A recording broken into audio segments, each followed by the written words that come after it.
Hoje vamos olhar para algo diferente. Um texto que se apresenta não como um simples livro, mas como uma força viva. Um manuscrito que, imagine-se, afirma ter o poder de reescrever a própria realidade de quem o está a escrever. A promessa é, no mínimo, ousada. Vamos então mergulhar neste universo.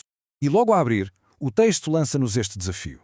É um aviso, no fundo, para deixarmos de lado tudo o que esperamos de uma leitura normal. Sugere que não estamos perante uma explicação, mas sim perante uma demonstração de poder, uma transformação a acontecer em tempo real.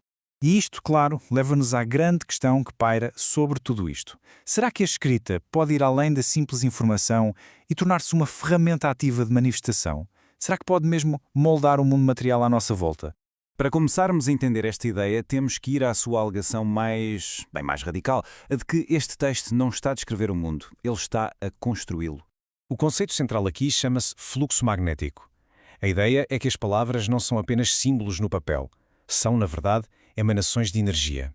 O autor descreve o ato de escrever como a criação de um campo de força que se sintoniza com as vibrações do planeta e com os nossos próprios estados de consciência. E o ponto crucial é mesmo este. O manuscrito não é uma biblioteca de conhecimento, é mais como uma oficina de realidade. O objetivo final não é informar quem lê, mas sim gerar e direcionar energia para concretizar as intenções do autor no mundo físico. Ok, se o texto é um motor de manifestação, qual é o mecanismo? Como é que funciona?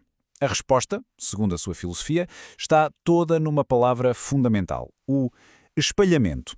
O espelhamento baseia-se numa premissa muito antiga. O mundo lá fora é um espelho do nosso mundo cá dentro. O que vivemos não é aleatório, é uma projeção. E neste contexto, a escrita torna-se ferramenta para limpar e ajustar esse espelho interno, alterando assim a imagem que vemos refletida como a nossa realidade. E os objetivos deste processo não são nada etéreos, são, na verdade, profundamente práticos. Estamos a falar de um controle mental apurado, de uma percepção mais elevada e de um aumento direto da concentração e do foco. É apresentado como um verdadeiro treino para fortalecer a mente de forma constante e duradoura. Esta citação do texto resume a ideia de uma forma muito poderosa. Os desafios e as bênçãos do mundo exterior não são acontecimentos externos, mas sim o reflexo direto de aspectos internos, muitas vezes inconscientes, que precisam de ser vistos. Agora que percebemos o como, vamos explorar o porquê. Por detrás deste mecanismo de espelhamento existe toda uma cosmologia esotérica que serve de motor a esta filosofia. Tudo parece assentar no número 7. A realidade, segundo esta visão, é regida por 7 leis ou aptidões fundamentais. São descritas como selos ocultos que, ao serem compreendidos, dão acesso aos mecanismos de funcionamento do universo. No coração desta cosmologia pulsa uma dualidade essencial: o fogo e a luz. O fogo é a força primordial, a vida bruta, instintiva, ligada à separação e à dor. A luz é a força da cognição, da clareza, da sabedoria. E atenção, não se trata de uma luta entre o bem e o mal, mas sim de duas energias complementares que tecem a tapeçaria da existência. E o que é que origina tudo isto? Um conceito chamado o som. Esta seria a vibração original, a frequência base a partir da qual toda a matéria e consciência se manifestam. É, no fundo, o código-fonte do próprio universo. E é aqui que a análise se torna ainda mais fascinante. O texto funda esta cosmologia mística com a linguagem da ciência moderna, traçando paralelos diretos entre o universo e a biologia humana. Ao longo das páginas surgem termos de neurociência. O autor apropria-se do vocabulário científico para mapear a sua visão espiritual.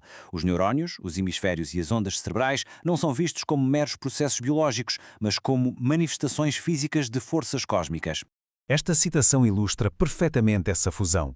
O macrocosmo e o microcosmo são um só.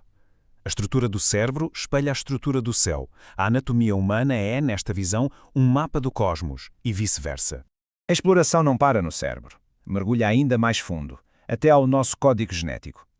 O ADN é reinterpretado não como um mero manual de instruções biológico, mas como uma partitura ancestral. As 4 bases do ADN, A, T, C e G, são apresentadas como as notas musicais primordiais. São as letras que compõem não só a nossa biologia, mas a própria melodia da nossa existência e da nossa linhagem ancestral. E aqui tudo se conecta. A intenção da escrita magnética é, segundo o autor, interagir diretamente com esta partitura, usar a frequência das palavras e da intenção para reativar códigos genéticos adormecidos, influenciando a biologia a partir do campo energético. Isto leva-nos à peça final deste complexo puzzle, o papel de quem lê.